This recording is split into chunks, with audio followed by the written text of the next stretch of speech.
बऱ्याच वेळेला अतिशय जवळच्या व्यक्ती असतात, त्या काही कारणानं दूर जातात किंवा आयुष्यामधून कायमच्याच निघून जातात. मृत्यू ही एक घटना आहे. काही वेळेला कधी प्रेम संबंधीची व्यक्ती किंवा आपली भावंड, अगदी सख्या मित्र मैत्रिणी वगैरे सुद्धा आपल्या आयुष्यामधून एखादी अशी एक घटना, मृत्यू अशी एक घटना घडते की त्यामुळे त्यांचा वियोग होतो. तर प्रश्न असा आहे, मग इतकी जवळची नाती संबंध मुळात निर्माण का होतात, कसे होतात, पूर्वसंचिताने होतात आणि ती नाती कशी जपावीत. दुसरा प्रश्न आहे ऍक्सेप्टन्स. आत्ताच मी येताना गाडीमध्ये बोलत होतो, त्यांना ऐकलं आणि त्यानेच मला प्रश्न विचारला. एकाला कोणीतरी मला विचारत होतं की ऍक्सेप्टन्स जो आहे तेव्हा त्या वियोगातून स्वतःला कसं सावरावं, त्यातून बाहेर कसं पडावं. आजकाल सगळेजणच म्हणतात मूव्ह ऑन. बोलणं सोपं आहे, पण ते प्रत्यक्ष कसं करावं. पुढचा आणखीन एक प्रश्न आहे, अशामधून त्यातून अजून कुठल्याही कारणाने येणाऱ्या एकटेपणापासून कसा मार्ग काढावा. कारण शेवटी आयुष्यामध्ये आपण निर्माण करतो, पसरवतो आणि सगळे निघून जातात आणि राहतो तो फक्त आपण एकटा राहतो. असं ज्या वेळेला असतं त्यावेळेला जीवनामध्ये कसा मार्ग काढावा आणि शेवटी आपलं जीवन कसं अध्यात्माकडे वळवावं, असे अनेक प्रश्न विचारलेले आहेत आणि गुरूंच्या बद्दल विचारलेला आहे. प्रश्न खूप सुंदर आहे, प्रॅक्टिकल आहे. अर्थात एका तासामध्ये मी किती बोलेन हे मलाही माहीत नाही विवरण करून, पण खरोखर प्रश्नकर्त्याला मीच प्रश्न विचारतो. तसं आत्ताच मी तुझ्या मित्राला सांगितलं, त्याचे जेन्युइन प्रश्न होते, काय करू. म्हणजे काहीही करू नकोस, आश्रम तुझ्या घराजवळ आहे, मला फोन कर, ये, मी सगळ्या प्रश्नांची उत्तर द्यायला तयार आहे. तसं ते सुद्धा प्रश्न सगळे जर पाहिजे असतील तर आश्रमामध्ये यावं माझी वेळ येऊन. कारण मागच्या वर्षी भेटलो, आता या वर्षी भेटलो, पुढच्या वर्षी मला माहीत नाही. ठीक आहे, जेवढं मला सांगता येईल तेवढं मी सांगतो. प्रश्न आता असा आहे,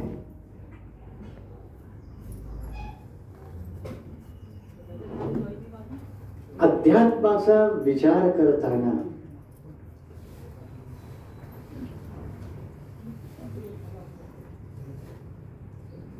आपल्याला असं वाटतं की मेल्यानंतर काहीतरी आपल्याला मिळवायचं आहे,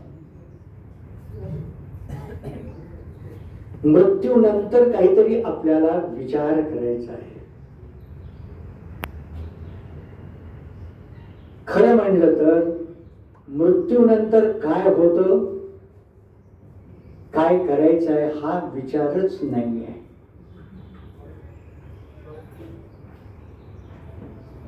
तुमच्या पुढं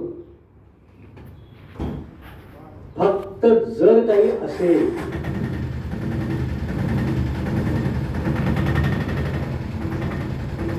तर आज तुम्हाला मिळालेलं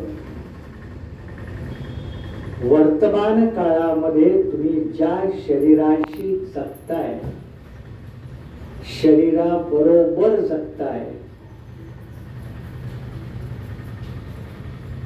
ते जीवन तुमच्या समोर आहे.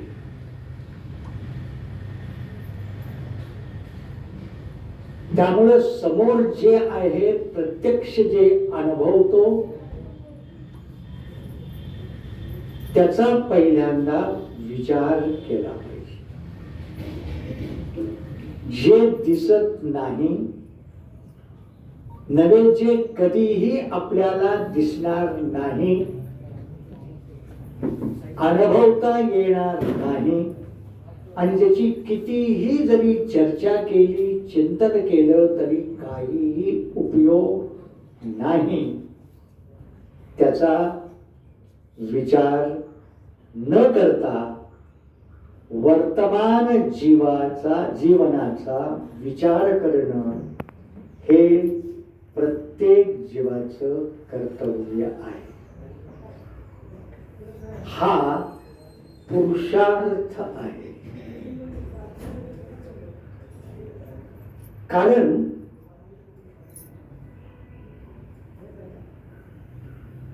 पशु सुद्धा जन्माला येतो, जगतो, त्याची पिलावळ निर्माण करतो आणि एक दिवस निसर्गाच्या नियमानं मरून जातो. पशूंचं जीवन हे इन्स्टिंक्टिव्ह पॅटर्न असलेलं जीवन आहे. काळजीपूर्वक लक्षात घ्या.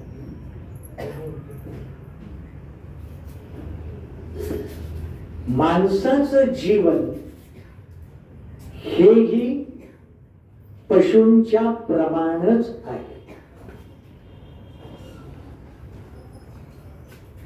माणसाच्या जीवनामध्ये आणि पशूंच्या जीवनामध्ये काहीही विशेषतः फरक नाही. आपणही जन्माला येतो, लहानाचे मोठे होतो, शरीराचं वर्धन, रक्षण, पोषण करतो, आपली पिलावळ निर्माण करतो, मुलं, नातवंड, आणि मान्य असेल किंवा नसेल, आपल्यालाही एक दिवस हे विश्व सोडून जायचं आहे. संपलं. मग पशूंच्या मध्ये आणि माणसामध्ये फरक काय? एकच फरक आहे, आणि तो फरक म्हणजे प्रत्येक माणसाला विचार करण्याची क्षमता म्हणा, विचार करण्याचं अलौकिक असणारं सामर्थ्य म्हणजेच बुद्धीची शक्ती दिलेली आहे. आणि याच अलौकिक आणि दुर्मिळ असलेल्या या शक्तीमुळेच तुम्हाला आणि मला आपण पशु न म्हणता माणूस म्हणतो. मननशीलात् इति मानवः इति मनुष्यः इति. प्रत्येक माणसाला मनन करण्याची, चिंतन करण्याची, निरीक्षण करण्याची, मीमांसा करण्याची, विवेक करण्याची, योग्य अयोग्याचा उहापोह करण्याची शक्ती दिलेली आहे. आणि याच शक्तीच्या साह्यानं जरी आमचं सगळ्यांचं जीवन पशूंच्या प्रमाणात जरी असलं तरी अत्यंत भिन्न आहे. नवे या त्रिखंडामध्ये लक्षात घ्या, देव देवता सुद्धा आहेत, परंतु जे देव देवतांना सुद्धा शक्य नाही ते शक्य करण्याचं सामर्थ्य आणि पुरुषार्थ हा फक्त माणसाला आहे. हा पहिला महत्वाचा मुद्दा नव्हे, हे आपण सर्वांनी समजावून घेतलं पाहिजे, उमजलं पाहिजे. केव्हा उमजेल मला माहित नाही. रामदास आहे का इथं? आहे ना? आहे. तुझ्या प्रश्नाचं उत्तर देणार आहे थोडं थोडं.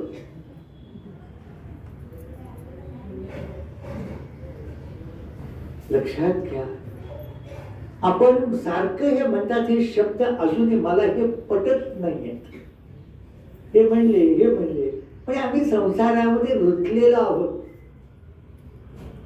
नाही, आपण सगळेजण गाढव आहोत. 50 वर्ष झाली, 60 वर्ष झाली, 70 वर्ष झाली, 80 वर्ष झाली, आपण कधी माणसागत जगलोय का अगोदर?